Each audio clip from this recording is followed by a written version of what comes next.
All right. Welcome in, everybody. We are, of course, live this fine evening. I hope everybody had a fantastic Christmas. I know I did. But we are finally past the holiday. Well, if you want to count New Year's as a big holiday, but as long as college football is on New Year's Eve, it gets overlooked a little bit.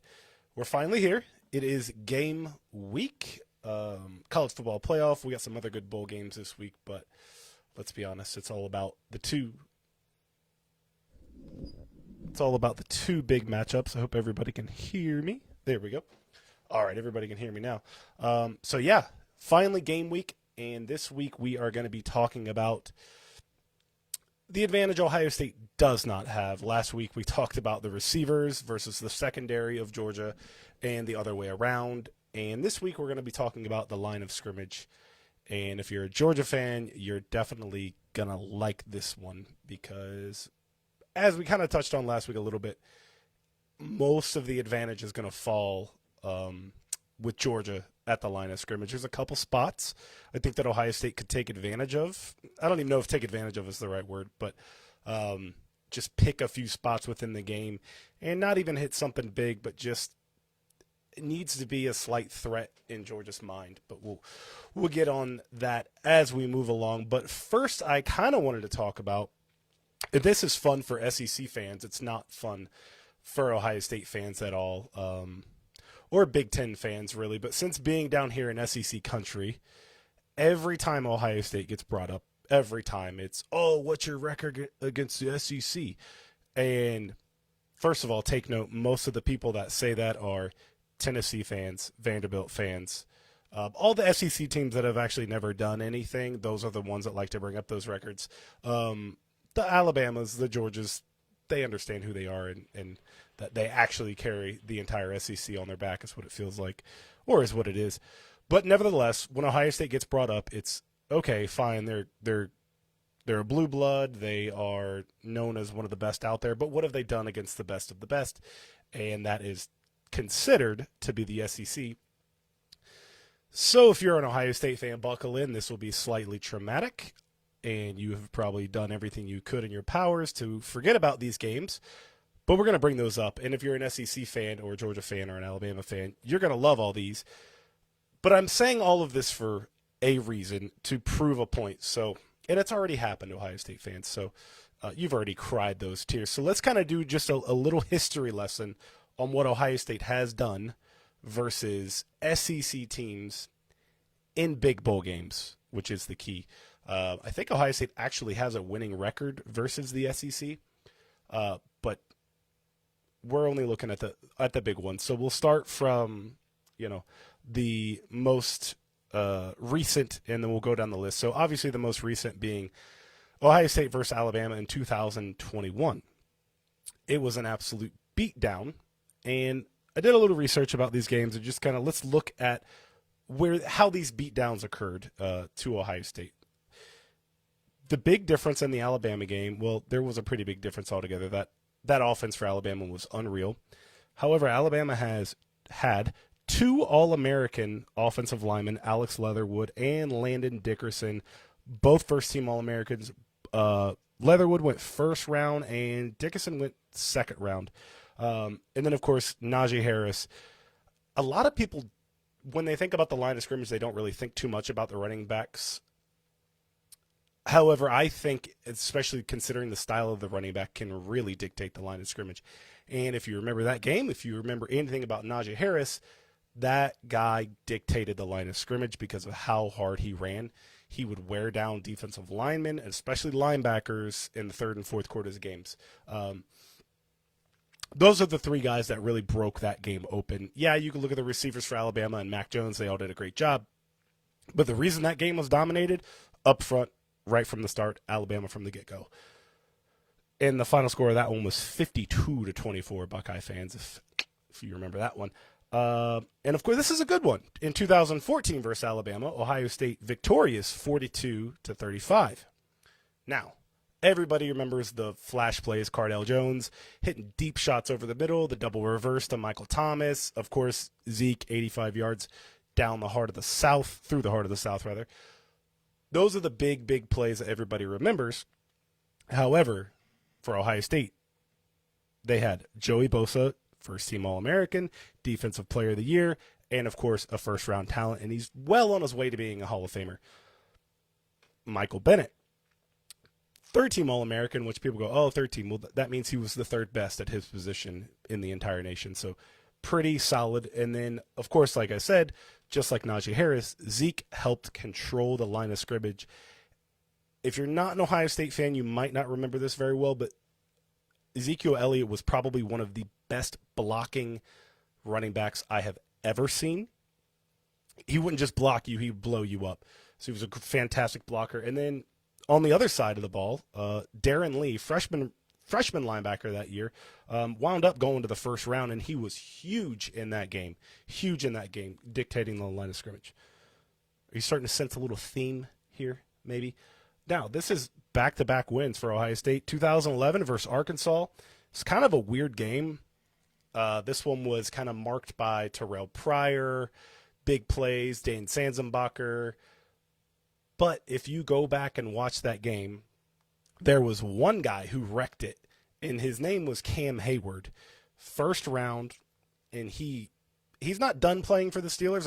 I want to say he's 12 or 13 years in. He is a bona fide Hall of Fame NFL player. One of the best, the Steelers, and keep in mind that's an organization that cranks out defensive players like crazy. He's one of the best to ever do it in the Steelers uniform.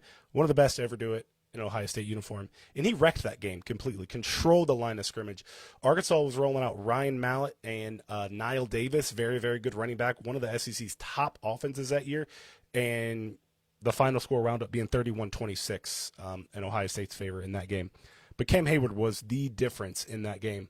Now back to the sad stuff. Ohio State, 2007 versus LSU in the national championship game, lost 38-24. Now, this was insane. I remembered Glenn Dorsey, defensive tackle for LSU, being very good. I think most people remember him being very good. Very good NFL career. First team All-American, first round, of course. This guy won the Lombardi Award, the Outland Award, the Lott Award, and the Bronco Nagurski Award. I want to say there's maybe one more award for a defensive tackle. He went 4 for 5. He was unreal that game. And then another defensive tackle for LSU that wrecked that game completely with one of the coolest names I've ever seen, Ricky Jean-Francois, wrecked the game. He was the defensive player of the game. And then they also had a guy named Ali Highsmith, linebacker, another All-American. Again, line of scrimmage, they dominated. If you remember that year, LSU had 2 bruising running backs, and they just pounded Ohio State. Ohio State scored on the very first play of the game, and everybody was going, oh, yeah, that's right. People saying Ohio State can't play at the line of scrimmage. Well, that was pretty much it for Ohio State. Beanie Wells didn't do – I think he broke off maybe one more big run that entire game, and that was pretty much it. So completely controlled the line of scrimmage and dominated that game. And Malcolm Jenkins had a very late pick 6, or that thing would have been 17-38. It really wasn't even as close as the score. And then probably the worst one on this list, the most shocking to Ohio State fans, and probably shocking to anybody that didn't live in Gainesville, Florida. In 2006, Ohio State's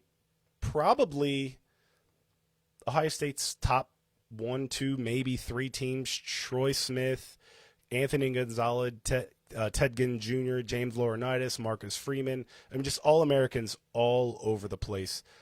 Troy Smith won the Heisman that year, beat Michigan in the grand finale, both undefeated, 1 versus 2. I mean, it had everything you could want as an Ohio State fan. And I remember going into that game, it was similar to the way Miami in the late 90s, early 2000s would go into national championship games. Just a pure expectation of dominance. It wasn't even close. Florida had this freshman quarterback, some bum named Tim Tebow they were rolling out there. Little did we know. But again, Florida, line of scrimmage. 2 defensive ends. Derek Harvey, first round defensive player of the game, had 3 sacks, was all over Troy Smith all game long. Jarvis Moss, the other end, first round, All-American. And then defensive tackle, a guy named Ray McDonald, 3rd round pick. Very long career in the NFL. All Florida did that entire game was dominate the line of scrimmage. They did that on the defensive side of the ball. And then on offense, they just pounded you with Tim Tebow up the middle. I can't even remember the running back's name. And then they go outside with Percy Harvin. So they just controlled both lines of scrimmage. And the myth around Columbus is that Troy Smith maybe had one too many cheeseburgers between the Michigan game and the bowl game. It looked like he put on a couple extra pounds, but I don't think that makes up for a 41-14 loss. So I say all that miserableness, Ohio State fans, to say this. The big games, and it's as cliche as it could possibly get, but it's cliche for a reason. The big games come down to the line of scrimmage. Who has the best players at the line of scrimmage and the players that play the best at the line of scrimmage? Because some of those names I listed on there, those guys didn't do much outside of those games. You know, they had good careers, but some of them, they just popped on that game, and they had a great game, and it can change everything. So, that being said, let's dive into let's just go into what Georgia has, their biggest strength versus Ohio State's offensive line. So I got some stats for you here. And I looked at all the numbers versus the run, because that's usually what can tell you the best as far as what's going on in the trenches. Passing game's a little tricky because a lot can depend on how well the ball's getting out of the quarterback's hands. But nevertheless, and plus I don't want to just talk stats all day. It kind of stinks.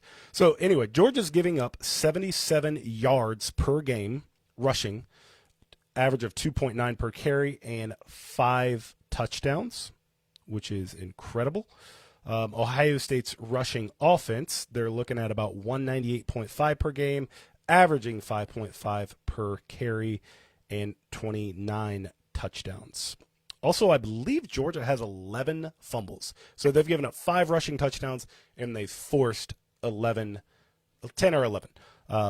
So incredible run-stopping defense. Incredible run-stopping defense. A couple names you're going to want to remember on this Georgia team. We'll start with the linebackers. Jamin Dumas Johnson, number 10. He's got 42 solo tackles, 64 total, 3 sacks. And then their other linebacker, they run out a very similar defense, mostly to Ohio State's. They're normally looking at about 2 linebackers. They put an extra nickel back in the box. And that's where Bulliard, we talked about him last week, number 22. Very physical, kind of like a Ronnie Hickman. If you're an Ohio State fan, very similar, bigger guy, but can cover very, very well. So you're going to see 2 linebackers. Their other linebackers, Mondin, he wears number 2, 38 solo tackles, 64 total, 1 interception. So here's the thing. They're both sophomores, true sophomores. They're very solid. When you watch them, they don't really jump off the film in either way. They don't make big splash plays. But they also, you don't really see a glaring weakness. They're just solid. They're where they're supposed to be for the most part. Their offense or their defense is not giving up big gashing runs, so they're doing their job. And their job is made a heck of a lot easier by a gentleman wearing the number 88 jersey, Jalen Carter. This person is 6 foot 3 inches tall, 300 pounds, and runs like a deer. You will see him immediately. His stats are not off the board. He's been kind of hurt most of the year. I think his first full game was really at Tennessee. If you go back and watch that game, he was an immediate impact. He plays defensive tackle. Both of Georgia's best defensive players, I would say, play on defensive tackle. Their other tackle, Nazir Stackhouse, number 78, 6'3", 320. Stats are fine, 12 solo, 28 total. But again, I go back to what I talked about with the linebackers. They don't really jump off the page.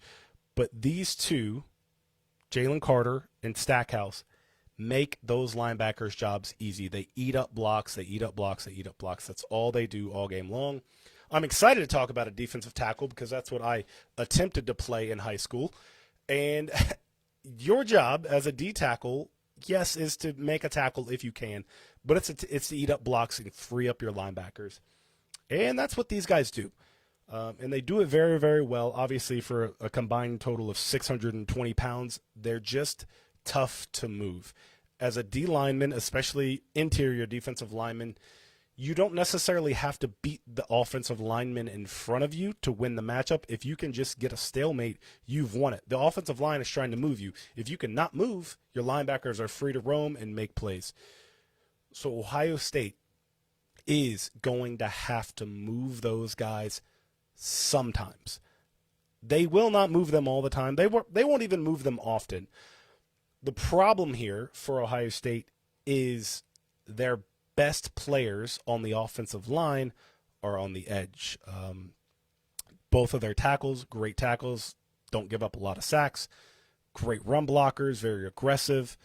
On the inside, and they're not bad. Ohio State is not bad on the interior offensive line, but if you had to pick 2 to attack, you would attack the 2 guards. You would not go after the tackles. So that is where the problem is really going to lie with Ohio State, and that is where the advantage is in Georgia's favor pretty tremendously. I could see this. I don't want it to, but I could certainly see Jalen Carter having a Glenn Dorsey type of impact on this game where he's just blowing plays up left and right. And he's not going to get a lot of sacks. He's only got 3. Yeah, he's only got 3 on the year. So he's not just going to be, in the backfield all the time. But what you will see out of Jalen Carter is he is going to be constantly pushing C.J. Stroud off his mark. One of C.J.'s biggest criticism is that he doesn't run, but also a lot of people say that he needs a pretty clean pocket to be at his best, which you could probably say for all quarterbacks in reality. But it's very different kind of pressure when it's coming up the middle. When it's coming off the edge, a quarterback like C.J. Stroud can step up into the pocket, put his legs into a throw, and deliver a shot right down the middle. It's what we talked about last week. That's where the weak spots in this defense are. When you're getting your offensive lineman, your guard, thrown back at your feet every other play, you're now getting pushed out of the pocket towards the defensive ends. So they're going to have the angle on you. You're not stepping up, you're stepping back. It causes more problems. There's less of a threat of a sack, But as far as a timing aspect, stepping up in the pocket and delivering a strong ball, it causes a lot of problems. And that's what Jalen Carter is going to do. This Georgia defense is great. And I don't think it's crazy to say this. They're great because of Jalen Carter. He makes everything so much easier for everybody. And you won't always notice it because it'll be somebody else that makes the play. Somebody else gets the sack. Somebody else makes the tackle. Somebody else gets the interception. But if you go back and watch the play, it's because Jalen Carter was taking on 2, maybe 3 people at the same time. And oh, by the way, if you double team him, you got another 320-pounder bearing down on your other offensive guard. So Ohio State, there's not really an answer, unfortunately, because you can't just block all day long. You've got to have guys catch passes. You got to have guys run the ball. So it's simple, but not a great answer for Ohio State. You're just going to have to do a good job. You're just going to have to block this guy when you can. And C.J. Stroud, when you see that the blocks, have failed, you're going to have to get out of the pocket. I don't want you to run, partly because you can't. But be ready to move, be ready to get off your spot, and the receivers are going to have to be ready to execute the scramble drill because he's going to be moving around a lot on Saturday night. So that's where Georgia's huge advantage is going to come. Number 88, Jalen Carter. He makes that whole defense go. Now, a couple things you can do. Georgia loves to rotate guys, and they should. They've got 4- and 5-star guys rolling in left and right, so they'd like to keep everybody fresh. What you saw LSU do, what you could see Tennessee do at times, but not nearly often enough, is when you get a nice first down, you got to go, not necessarily hurry up, but you need to get down the field, get on the ball. Don't substitute, because if you substitute, the refs are going to wait. They're going to allow Georgia to substitute. You've got to keep going. If you get Jalen Carter off the field, do not huddle. Keep him on the sideline if you can. Or even if you get him in for 3 or 4 or 5 plays, keep going. Keep going, keep going. Get him tired if you can. That's really the only thing you can hope to do with him, is to get him tired. Or if you got him on the sideline, keep him on the sideline. But pace and tempo will be a huge thing to keep Jalen Carter. You're not going to stop him. You will not stop him. If he stays healthy, this guy will have a Cam Hayward type career. I fully believe he'll be a Hall of Famer if he stays healthy. Here's a question. Let's see here. I think Ohio State wants to scheme any run game. It will need to be on the edge. Georgia's interior D-line is definitely a mismatch for us. I love the future first, second rounders. We have a lot, in Paris Johnson and Jones. I think if we want to run inside, we'll need to bring the fullback in and run power. Do you think that'll work, Richard? I like the idea. I like the scheme. And I think you have to try some. And maybe that's 3 or 4 plays. But I don't think Ohio State can afford to just keep trying to pound the ball up the middle, because you're just going to waste. It feels like wasted plays. But if you can get Mayan Williams running tough, if he gets 2 yards and falls forward for 1.5 or 2 more, then okay. And I don't want to ask Mayan Williams to do that too much. But I think that can be there. Again, like I said, if we get some pace going and we get Carter on his heels a little bit, then yes, I think that's where we hit it. So maybe a little later in the game. Richard says misdirection runs, counters can be thrown out. Yes, absolutely. They take away too much time, or they take too much time to develop. Jalen Carter will eat it up. Absolutely, you cannot get cute with this Georgia defense. Don't even try to get outside. I don't want to see a reverse. Maybe Egbuka on a reverse. Maybe, again, if we got some pace going and we got them on their heels. I don't want to see it in the first quarter of the game when everybody's fresh. This Georgia defense is so fast, and they get up and down the line of scrimmage really well. One thing, and Richard, you'll love this. You won't love this, actually. You'll hate it. Georgia's defensive line does not shoot up the field. Their discipline is incredible. They will stay – they're going to keep their depth, and what I mean by that, their defensive ends and defensive tackles – are not going to go 3, 4, 5, 6 yards upfield and create big gaps. They're going to get 2, maybe 3 yards deep, and they're going to stay there, and they're going to let the play come to them. which is just why you can't get outside on these guys. You maybe try it once or twice, but I think that's what the bubble screen's going to be for. But yeah, good point, Richard. I think got to try up the middle a couple times, and that brings me to the Mayan Williams conversation. So today was media day, and if you're an Ohio State fan, you know all about this. Georgia fans, Ohio State has had nothing but problems at running back all year long as regards to injury. Travion Henderson had a foot injury early, wound up, he's not playing, he's getting surgery on his foot, broke a bunch of bones in it. I think he's got some ligament damage. He's gone. He's been ouchy all year long. Mayan Williams has had freak injury after freak injury. In the Northwestern game, he got his wrist wrapped up in the chain marker, knocked him out for a couple of games. So it's just been, in the preseason, our third string running back blew his knee out. It's been one thing after another. And Travion Henderson said he was out, so we fully expected him to be out. All right, Williams is going to get healthy. Let's go. And not Big Ten Media Day, the Media Day was out today for the game, and your starting running back is supposed to be out there. And who do we not see? We don't see Mayan Williams. He's not out there. Trip Trainum is out there. Georgia fans, if you're like, who the hell is Trip Trainum? Oh, let me tell you. He is a transfer running back from Arizona State that Ohio State brought in to play linebacker. That's who we trotted out against Michigan to start at running back, and he actually played really well. I think had about 85 yards and had a huge catch that got called back on a penalty, of course. He's just a freakish athlete, can run like the wind. I mean, he's a linebacker, and we actually had him returning kicks this year. And he's got breakaway speed, so it is possible. But, yeah, Williams, they said he was sick. They said it won't be a problem, but they've been saying running backs won't be a problem all year, and they've been nothing but a problem. John Bischoff, let's see. You couldn't get outside on Bama in 2014 either, and that's how we were able to gash them a few times. Yes, I want to even say, John, that first play of the game, offensive play of the game, first or second, Zeke went outside for like 85 yards, but I don't know that it started outside. It was kind of a bounce, and maybe that'll be there. My worry is Mayan Williams doesn't have that Zeke speed.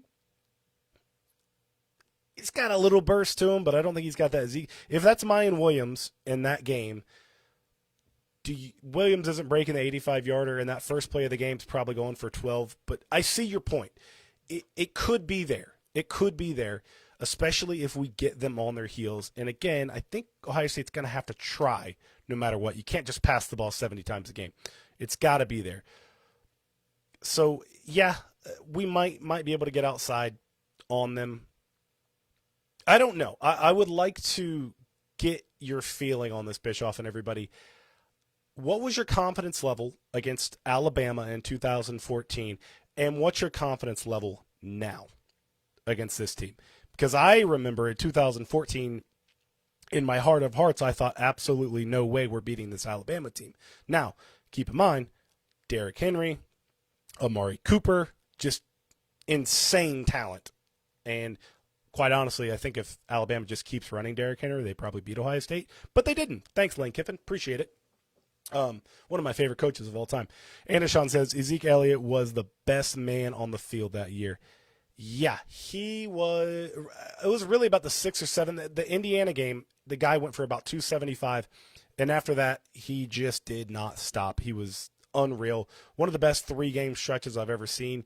He went for almost 300 against Wisconsin. He did what he did against Alabama, and then he went for another 215 and 3 touchdowns against Oregon. The guy was unreal. There's not a Zeke Elliott on this team for Ohio State this year. It's really not even close, I would say. John says his hopes are a little higher. They're not hopes are a little higher. His confidence is higher than it was in 2014. I'm the same way. I think Ohio State, well, also keep in mind, Ohio State's coming off of their second quarterback going down. We're rolling out Cardale Jones. We really don't know what we're getting. At least this time we know what we're getting in C.J. Stroud. That's a big stabilizer. So I think that was most of the reason for we're really rolling out a third string quarterback against Alabama and expecting to win. This is going to be a bloodbath. So yeah, I think that's maybe why my confidence level was so low. But I think there's definitely a way that Ohio State can win this game. But it doesn't start with running Mayan Williams right at Jalen Carter. But I think Mayan Williams is going to have to just get some tough yards. Like I said, Georgia's averaging giving up 77 yards a game. Let me know. I think if Mayan Williams can get, not even Mayan Williams and another back, if they can get between 85 and 95 yards on the ground, I think that's all they need to do. Maybe a touchdown. I think that's all.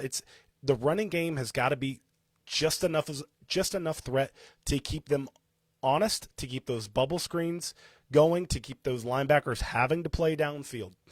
I don't think it has to be great, but give me 85 yards, and I think that's all we're going to need there. Let me know how many yards you think Williams and whoever Ohio State's rolling out at at running back. It could be Dallin Hayden, could be Trip Trainum. I wouldn't be surprised to see a lot of Trip Trainum because he's really powerful and he's really fast. He's just a ball player. I don't think he has fantastic vision, but he can just help wear down that line. Andeshawn says, booked my flight to LA. Bad luck. Yeah, it's really bad luck. Don't do that. Don't do that. I hope you didn't buy your ticket already. That would be a nightmare. There was a couple videos of Ohio State fans sitting at the Big Ten championship game just crying into their hands. But hey, if you already bought the ticket, just go at that point. Yeah, definitely bad. Don't do that. Man, I can't believe you're that confident. That's incredible. Maybe you bought it before the season was up. So I think that's what Ohio State can do against Georgia's D-line. Again, that's where Georgia can flip this game on its head, and it could be a 25-point game. If that D-line does what they can do at their highest level, yeah, I don't think Ohio State will have much of a chance. But there's a lot of game to be played. There's a full game to be played, actually. All right, so let's jump into Ohio State's D-line versus UGA's offensive line. So really looking at both of these teams, the D-lines are going to have the advantage over the offensive lines. And that's not to say Alabama's O-line is bad. And I'm also not going to sit here and tell you that I know a lot about Georgia's offensive line, because I don't. Andeshawn said he bought his tickets because his cousin psyched me up. That's good. That's good. John says, if we average 3 yards per carry, I feel great about the other pieces doing what it needs to be done. I think that's about right. 3, I'd like to see that. I'd like to get that up to about 3.5. But yeah, I think if you can't. What can't happen is Ohio State gets to halftime and they've got like 20 yards rushing. It's gotta be just enough. It's gotta be just enough. Oh, I missed this comment from Richard. Mayan Williams' nickname is Chomp for a reason. That man is a dog. Feed him if he's healthy. I think he's out with a different. I think.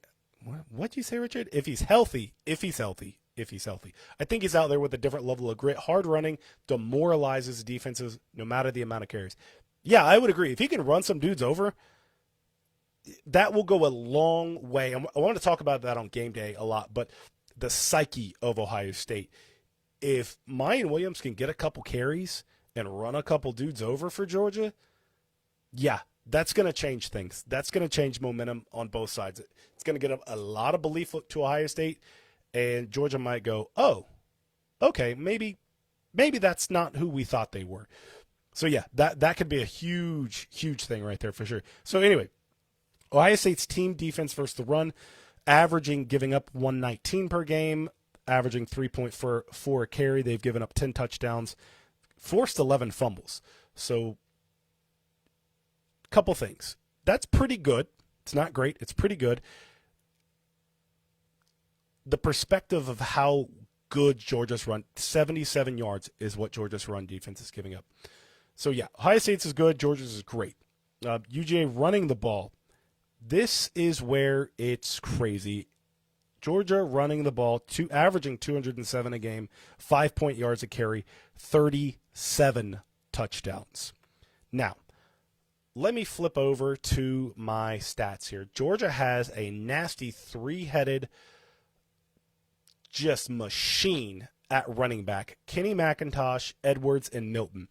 McIntosh is their main guy. He was almost an Ohio State guy. And I truly believe any one of these guys, if they were on Ohio State's team, they'd probably be the starter. Maybe not Milton, but he'd be pretty close, especially considering all the injuries. Kenny McIntosh, 137, 709 yards, 10 touchdowns.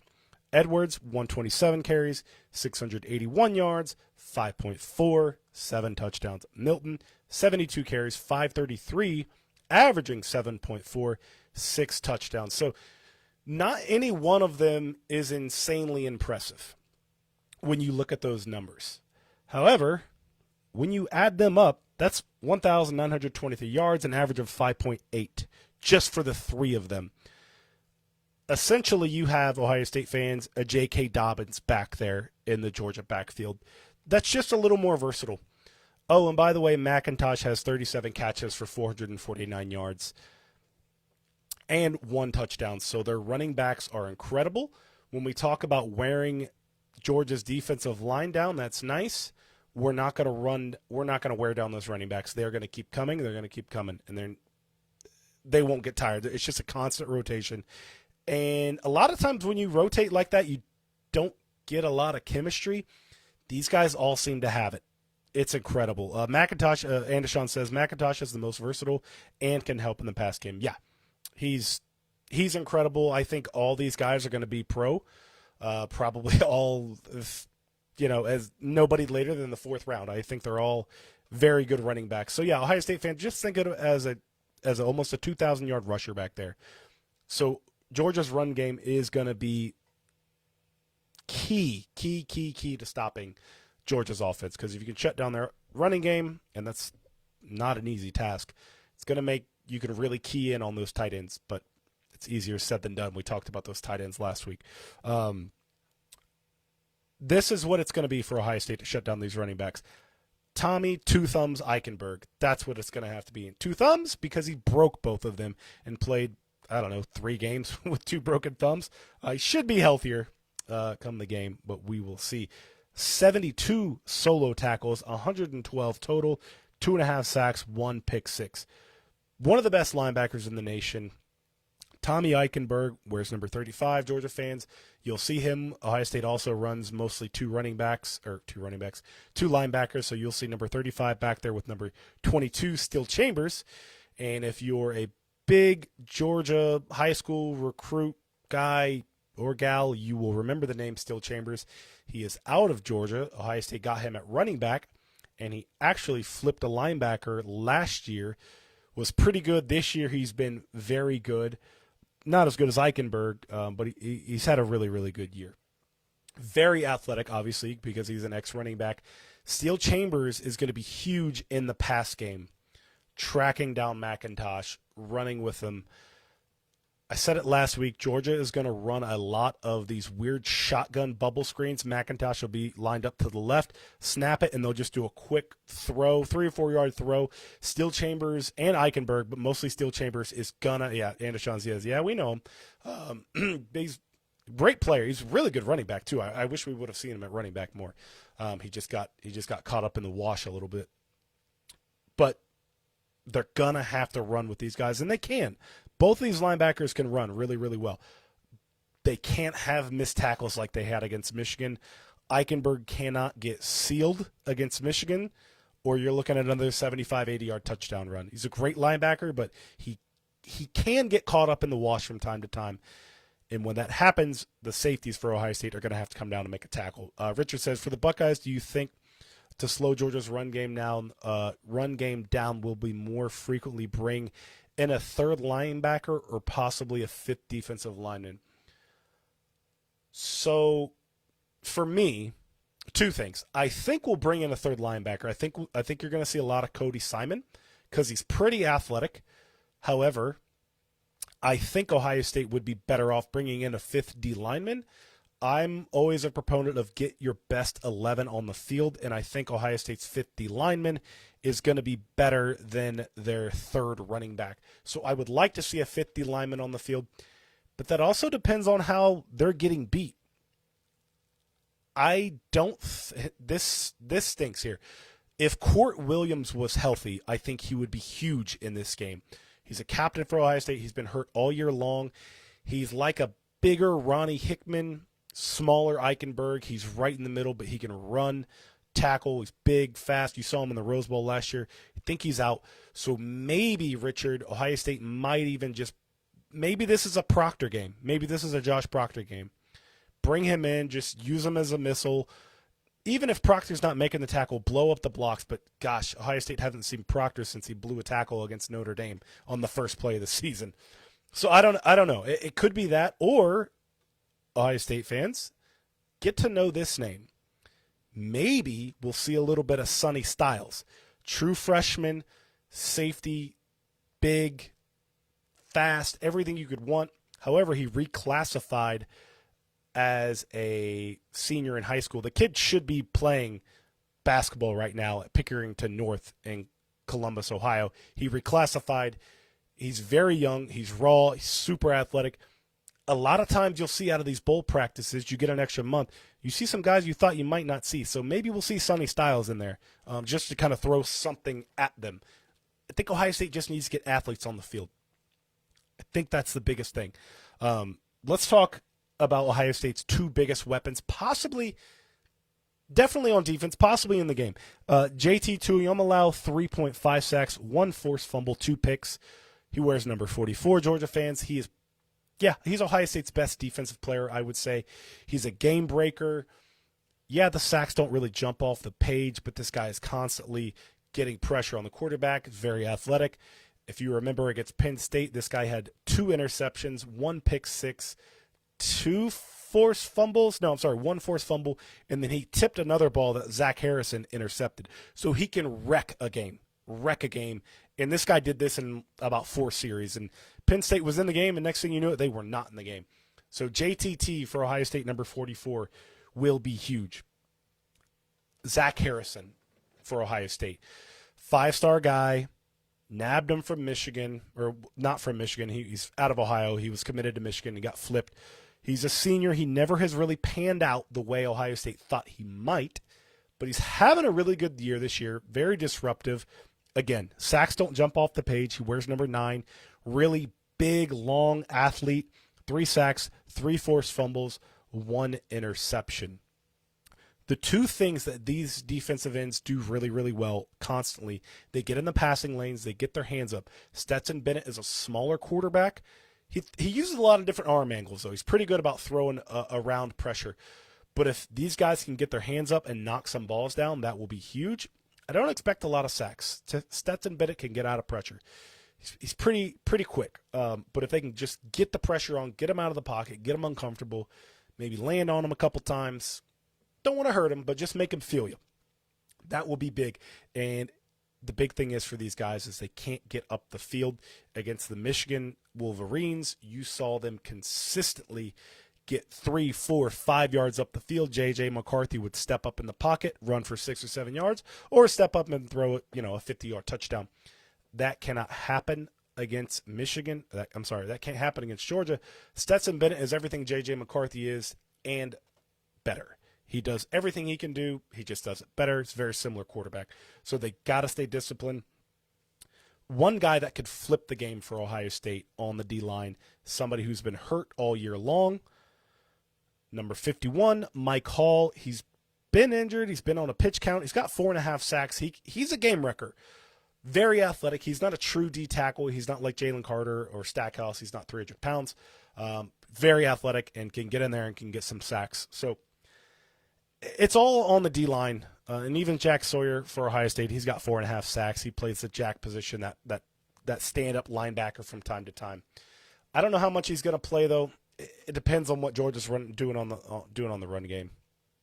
So Ohio State's got a lot of answers on the D-line. It's just how do they want to deploy them, and what is Georgia going to do to match that? It's going to be a really good chess game when it comes to those two teams. Or when it comes to that matchup right there. So that's really what you're looking at. That's what this game is going to come down to. It's going to come down to the trenches, just like Andeshaun said last week. And that's not great for Ohio State because that's not really where their strength is. They can be great, but they're inconsistent. They've been fantastic at times in the year, but if you look at the Michigan game, just a couple plays here and there, and they're out of position. Bam, 80-yard touchdown. It's a backbreaker. Georgia can do the same thing. I think the best thing I can say about Georgia's defense, we'll end on this, is they're incredibly disciplined. They trust each other. Everybody does their job. The linebackers trust the tackles to eat up those blocks. The defensive ends, they're not racking up sacks, but they're doing their job. They're keeping the quarterback in the pocket, not letting him scramble. They just trust each other. They play as an entire unit. They're going to be really, really hard to score on. Really hard to score on. Ohio State's got to block well. It's got to get the ball out quick, and I think it's there. They can't play too much in the line of scrimmage. I said it last week. Ohio State doesn't have to be tough. They don't have to be physically tough to beat Georgia.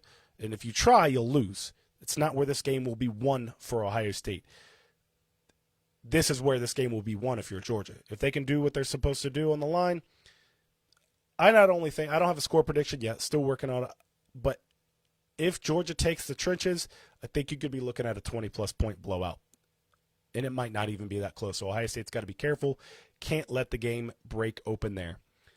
So that's pretty much your breakdown for your defensive line and offensive line right there. Linebackers in this game, I don't know how big of a role they're going to play. It seems like it's line of scrimmage and secondary, but we'll see if some linebackers can make some plays. All right, boys and girls. Next week is it. Saturday morning, we are going to be starting at 9:30. We're going to go live, or is it 10:30? I don't remember. We'll get it out. It's either going to be 9:30 or 10:30. Game day, going live. We're going to be talking game plans. We'll have the injury report, so we'll see who's actually going to be in the game and who won't be in the game. And if you're a Ohio State fan, just pray the running back room doesn't explode for some reason and we're running out just anybody there. So game day, live, and then we'll get done in about an hour. I think ESPN does this cute little show on Saturday mornings as well. You'll have enough time to catch that after you get to the main show here. Thank you guys so much for listening. Thank you for commenting. We will see you Saturday morning on Game Day.